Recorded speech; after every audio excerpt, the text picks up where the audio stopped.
5 hingga 10 tahun akan datang, Indonesia akan jauh meninggalkan Malaysia dari sudut kemajuan pembangunan teknologi dan ekonomi. Sayang, 1000 kali sayang. Bahasa bangsa mengemis di tanah sendiri. Tapi kita mampu contohi Indonesia dalam satu perkara. Perkara ini yang menjadikan asas kuat.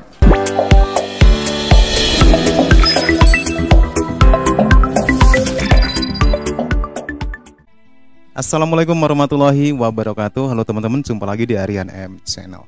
Oke, buat teman-teman yang klik video ini, saya harapkan mudah-mudahan teman-teman masih dalam kondisi sehat walafiat. Dan jangan lupa dukung channel ini dengan cara like, juga subscribe. Baik, di kesempatan kali ini saya akan ajak teman-teman untuk melihat sebuah video, sekaligus nanti kita bisa berkomentar bareng-bareng. Satu video dari Atanua Channel dengan judulnya, Ustadz ini berkata Malaysia perlu contohi Indonesia. Oke, kira-kira apa yang perlu dicontohi dari Indonesia dan pembahasan apakah dalam video ini? Sebelum kita berkomentar, kita akan lihat dulu.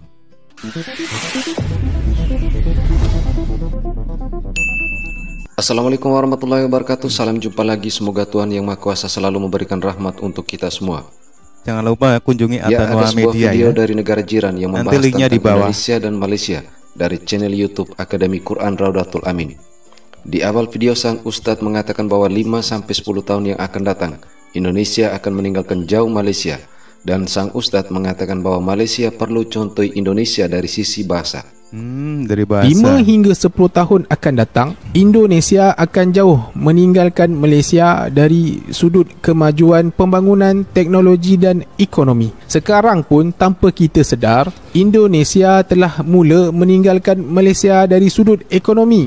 Ya, kita tak mampu menjadi sebuah negara sebesar Indonesia. Tapi kita mampu contohi Indonesia dalam satu perkara. Perkara ini yang menjadikan asas kuat untuk Indonesia menjadi sebuah negara kuasa besar dunia dalam 5 ke 10 tahun akan datang. Perasan tak? Orang Indonesia tak kira bangsa, mereka bercakap dalam bahasa Indonesia. Tak ada satu pun bercakap bahasa Indonesia bunyi lain dari kebanyakan orang Indonesia yang lain. Dia Cina ke, India ke, Celup Mat Saleh ke, pertuturan yang mereka guna semuanya sama, bahasa Indonesia. Belum pernah kita jumpa orang Indonesia cakap bunyi Cina, bunyi India, bunyi Mat Saleh. Belum pernah.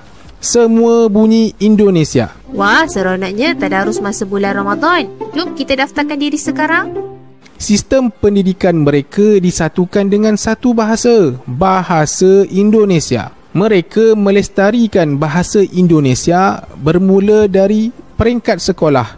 Pendidikan awal rakyat Indonesia menggunakan bahasa Indonesia. Apa yang mereka akan capai dengan satu bahasa? Dengan penyatuan bangsa menggunakan satu bahasa, mereka boleh capai dan mampu capai apa yang mereka nak. Kestabilan ekonomi, mereka mampu. Kestabilan politik, mereka mampu. Mereka dalam kelompok yang mampu capai apa yang mereka nak sekarang. Mereka ada sesuatu yang kita belum ada. Penyatuan bangsa menggunakan satu bahasa. Ini perkara asas yang negara Indonesia telah berjaya capai dengan jayanya. Penyatuan berbilang bangsa dengan satu bahasa, bahasa Indonesia. Malaysia, apa dah jadi? Lemah sangat kita. Bukan sebab kita lemah fizikal, bukan sebab kita bodoh. Sebab kita tak nak, tak mahu, terlalu bertolak ansur membiarkan bahasa yang sepatutnya ditutur oleh semua rakyat Malaysia yang mengaku mereka adalah rakyat Malaysia tidak dikuatkuasakan untuk wajib ditutur oleh semua rakyat Malaysia. Yang seorang bunyi itik, lagi seorang bunyi ayam. Member dekat sebelah makan popcorn. Bahasa Melayu terpinggir di tanah sendiri. Wajarlah Indonesia semakin ke depan mereka bersatu dalam satu bahasa. Bahasa menghilangkan benteng yang memisahkan bangsa. Malaysia, sayang, 1000 kali sayang. Bahasa bangsa mengemis di tanah sendiri. Inginkan kemajuan, inginkan kestabilan ekonomi, Mula dengan penguatkuasaan bahasa Melayu untuk semua rakyat Malaysia. Semua rakyat Malaysia wajib fasih bertutur bahasa Malaysia. Sudahlah dengan okeylah tu, janji ada bunyi. Jangan jadi manusia yang tiada jati diri. Belajarlah berasimilasi dengan budaya asal tempat kalian tinggal sekarang. Bercakap dengan bahasa Melayu yang fasih. Belajarlah jadi rakyat Malaysia yang sebetulnya. Manfaatnya kita semua kena rasa. Sangat mudah untuk mencapai kekayaan, kestabilan ekonomi dengan penyatuan bangsa dengan satu bahasa. Kesamarataan tidak mustahil dicapai bila benteng yang memisahkan bangsa disatukan dengan bahasa Melayu. Mulakan dengan penguatkuasaan bahasa dulu. Kemewahan lain dia akan datang dengan sendirinya. Tahniah Indonesia. Dan bagaimana tanggapan dari Profesor negara jiran sendiri atas kondisi kebahasaan di negara jiran? Entah bagaimana seruan-seruan seperti yang disebut oleh Allahyarham Tan Sri Said Nasir, mari kita terus perjuangkan bahasa kebangsaan. Inilah dewannya yang beliau proklamirkan itu. Dan kita pergi ke Padang Merbuk sebelah sana juga memperjuangkan hal itu. Menjawab soalan ini, adakah kita merdeka? Pendek saya jawab, tidak. Boleh kita dikotomikan kepada dua agaknya. Satu ialah bahasa Melayu asas. Satu bahasa Melayu sebagai bahasa kebangsaan. Apa sebab tak merdeka? Pertama, beribu istilah yang datang menerusi perniagaan, menerusi interaksi, menerusi komersial dan dagangan lain, diterima masuk. Baik. Tak salah kita ambil istilah-istilah itu, tetapi bila tidak ada tapisannya, prosesnya dan juga tertibnya, maka kita jadi penutur caca merba. Jadi caca sekarang merba. Saya ingin menyebut sedikit berhubung dengan tidak merdekanya kita itu, kita sendiri telah menginggriskan bahasa Melayu. Kalau kita lihat di Indonesia, ya, mereka begitu berjaya sekali menyatu padukan warga negara yang dianggap sebagai berbeza-beza. Kalau puak peribuminya sudah ada 1,500 puak yang berbeza-beza. Jadi mereka berjaya menyatu padukan warga negara mereka melalui bahasa. Hakikatnya harus kita akui, kita masih lagi tidak mantap dari sudut penggunaan baik dalam kerajaan maupun swasta.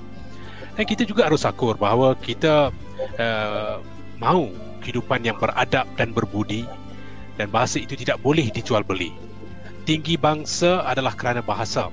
Benar. Dan ada ungkapan yang kerap kita dengar, yang kurik gundi, yang merah saga, yang baik budi, yang indah bahasa, lahir sebagai santapan pantun kerana ketertinggian budi dan bahasa dalam amalan kita.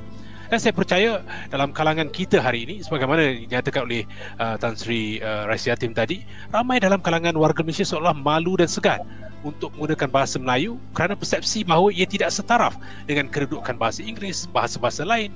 Hakikatnya kita harus mengangkat bahasa Melayu sebagai bukan sekadar bahasa rasmi, bukan sekadar bahasa perpaduan, tapi itulah alat yang boleh menyatu padukan kita. Bagaimana itu sepatutnya jadikan sebagai satu bahasa pengantara, bahasa pertukaran yang memungkinkan kita terus hidup rukun, aman dan damai.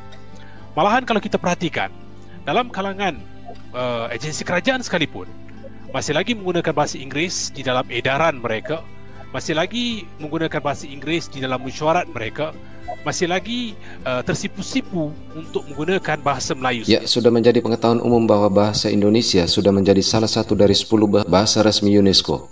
Namun hal ini berbanding terbalik dengan bahasa Melayu di negara jiran yang tidak mampu dimartabatkan sebagai bahasa kenegaraan. Bahasa Melayu hanya menjadi bahasa bagi kaum Melayu, dan itu pun sudah tercemar dengan bahasa asing. Sedangkan bagi kaum-kaum lain seperti Cina ataupun India, dapat dikatakan tidak menjadikan bahasa kenegaraan sebagai bahasa percakapan sehari-hari, dan malah ada yang tidak tahu sama sekali. Dan hal ini berbeda dengan Indonesia yang menjadikan bahasa Indonesia sebagai media untuk menyatukan suku, agama, ras, dan golongan yang berbeda-beda dalam satu bahasa, yaitu bahasa Indonesia, sehingga dapat dikatakan bahasa Indonesia adalah bahasa persatuan. Bagi suatu negara, itu sangatlah penting. Seperti halnya Indonesia, menjadikan bahasa Indonesia sebagai bahasa resmi, bahasa nasional. Kenapa demikian? Ini adalah salah satu elemen di mana bahasa bisa menyatukan seluruh rakyat Indonesia dari beratus etnik yang ada di Indonesia. Nah, inilah satu keunggulan dari Indonesia. Kenapa Indonesia bisa mempersatukan seluruh masyarakatnya. Hal ini berbeda yang ada di Malaysia. Walaupun negaranya kecil dengan jumlah etnik jauh lebih kecil daripada Indonesia, tapi sampai sekarang pun belum bisa menyatukan semua masyarakatnya. Hal ini karena satu hal, yaitu bahasa Melayu sebagai bahasa resmi di sana belum bisa menjadi tuan rumah, belum bisa menyatukan seluruh masyarakat Malaysia. Inilah yang terjadi di sana.